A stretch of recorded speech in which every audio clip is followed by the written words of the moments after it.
So this little practice is to stimulate the proprioception of your back, of the back of your body, which is the awareness of the position of your back, the muscles of your back, where your shoulder blades are, all of these things, the back of your ribs, things we're often not aware of until someone gives us a massage or we have pain or something like that.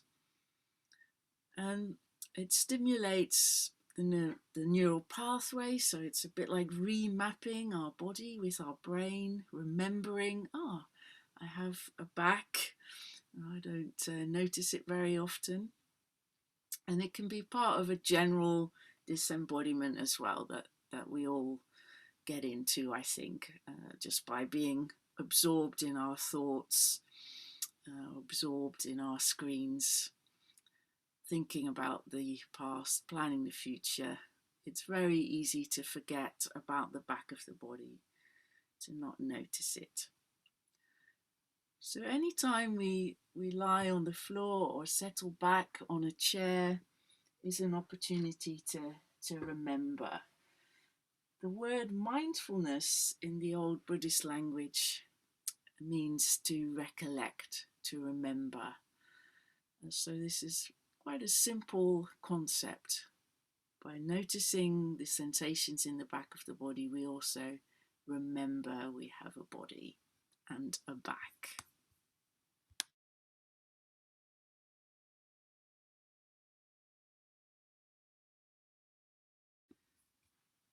You can also, as always, check whether it's more or less comfortable to bend your knees or straighten your legs. Whether you would like at this point something under your head to tip your chin down a bit to lengthen the back of your neck.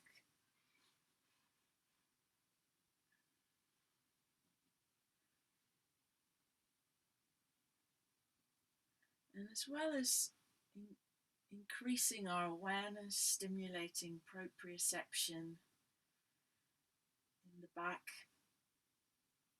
we're possibly looking to recreate the natural symmetry in the body.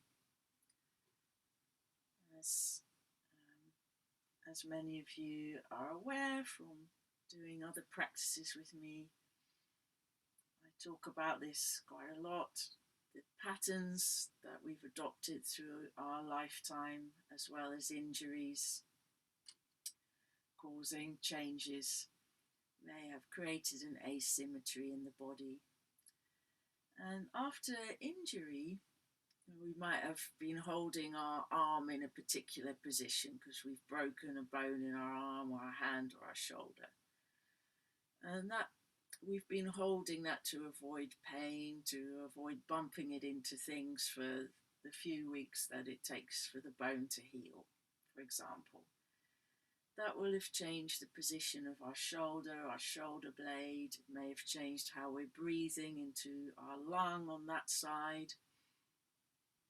And then when the injury is healed, often the body doesn't really necessarily process that.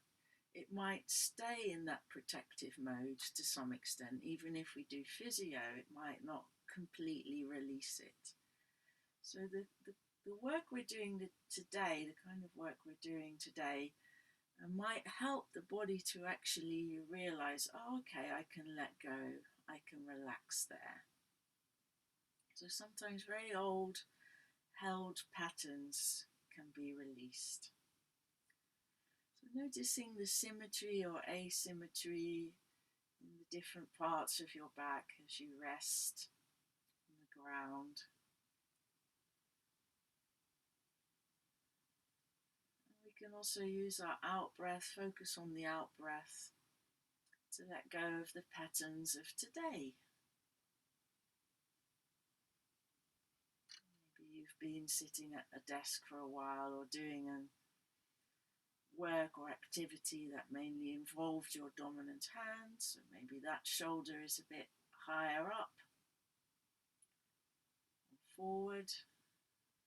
So reminding our shoulders, they can relax now, and our arms, that they can relax and release onto the ground.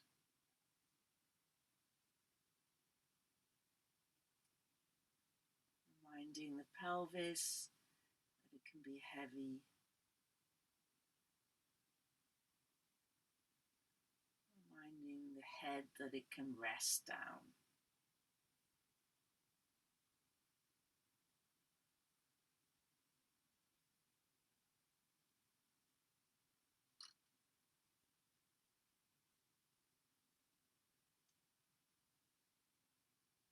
Noticing how much you can feel the different parts of your back.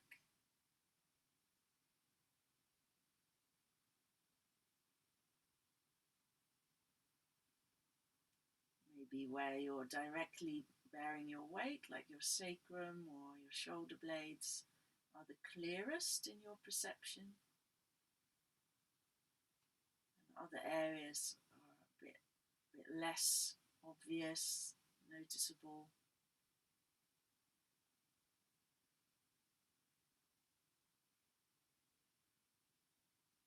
We're just taking that snapshot, taking a baseline measurement, as it were.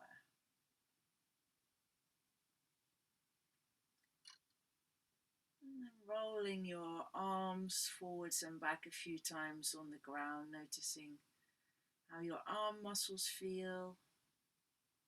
It will create a bit of movement around your shoulders too.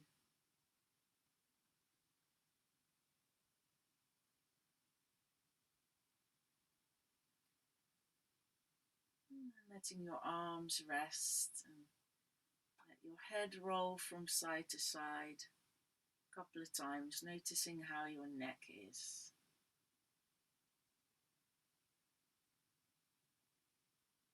Does it feel very flexible or a bit stiff this evening? Noticing aches and pains if there are any. And then bringing your head back to center.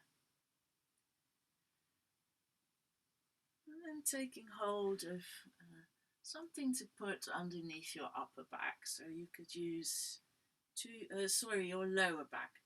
You could use two small balls and lift your hips and place them either side of your sacrum under your buttocks, or you can use one ball or a rolled up blanket and put it in the center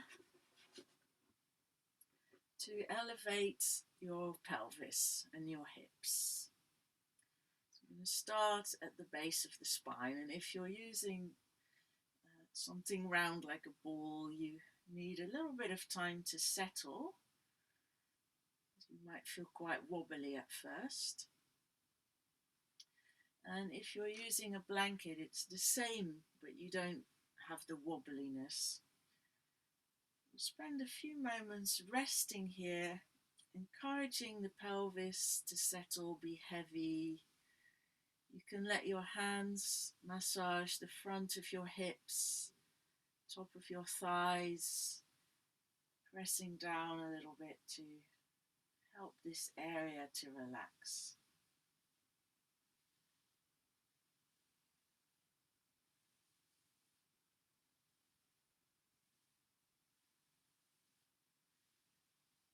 If you've got your knees bent to start with,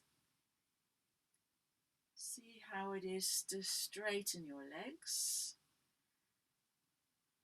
one leg at a time. If you started with your legs straight, see how it is to bend your knees. And each time you change position, you can experiment a bit and try different things.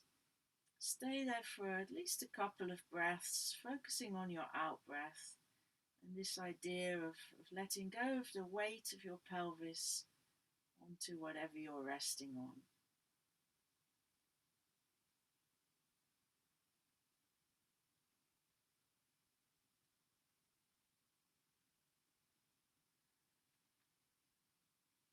Let's Stretching the deep hip muscles, which sometimes creates an additional curve, an extra curvature in the lumbar spine, in the lower back, which can initially feel a bit uncomfortable. If it's just a little bit uncomfortable, stick with it for a breath or two. Sometimes it releases when those hip muscles let go, which can take a few breaths. It can take 30 seconds or so. If it's very uncomfortable or the feeling of compression, tightness in your back doesn't go away, then bend one or both knees.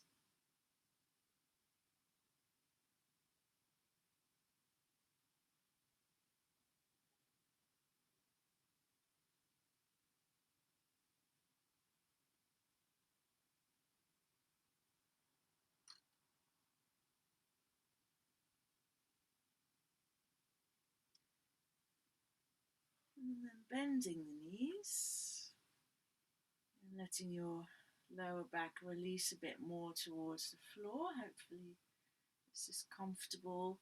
You can always move the ball or the blanket slightly as well to a slightly different spot.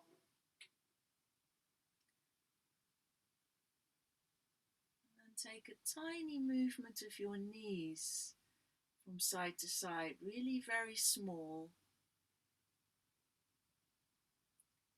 Micro movement. And if you're resting on something a bit round, like the two balls or the one ball, you might find this acts as a bit of a massage around the sacral area. You still get a bit of that if you're on a blanket.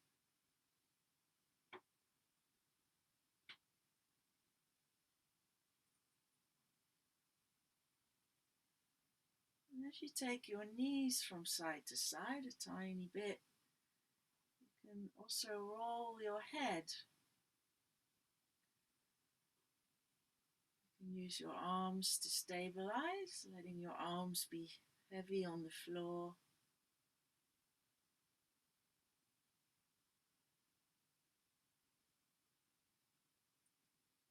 Perhaps you'll find your head wants to go in the same direction of your knees, or the opposite direction.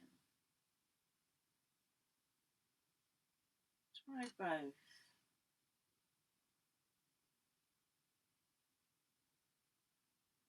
It's still micro movements. You want to create a feeling in the nervous system that everything is really quite stable. A bit like taking small steps when you're walking on ice. There's not too much correction going on, not too much anticipation in the nervous system that we're going to fall off, lose our balance, keeping it steady and easy.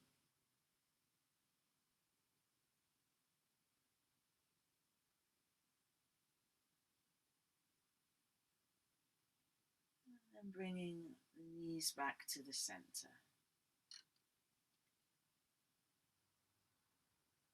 Taking a deep breath in, breathing out, letting the body go with gravity towards the ground. And then once more, straightening your legs or one leg at a time.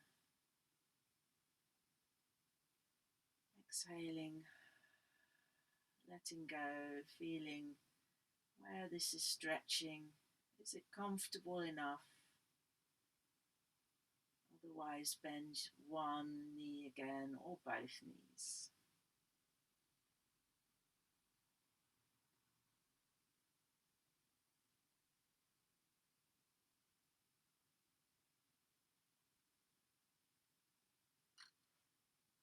And bending your knees again to go into a mini bridge, pressing down through your feet to remove whatever you have underneath you. And stay on the floor again. How is it to rest on the floor?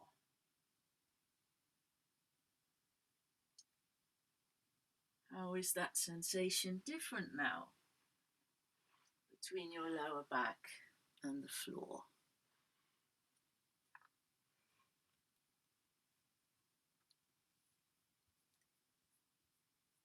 Has the symmetry or asymmetry changed? You can also straighten your legs if you started with bent knees or vice versa to check that position.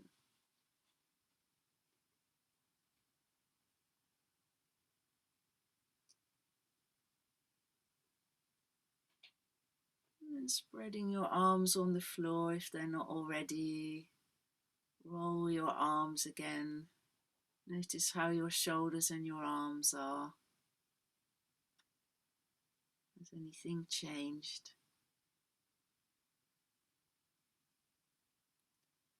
And letting that rest and roll your head again. A slightly bigger movement from side to side. Has anything in your neck changed? So we've worked on the sacral area and the lower back and the hip muscles, and this may have benefited your neck and shoulders. And these baseline check-ins with how things feel can help integrate what we're learning about our bodies into that neural map that we're building up of our system.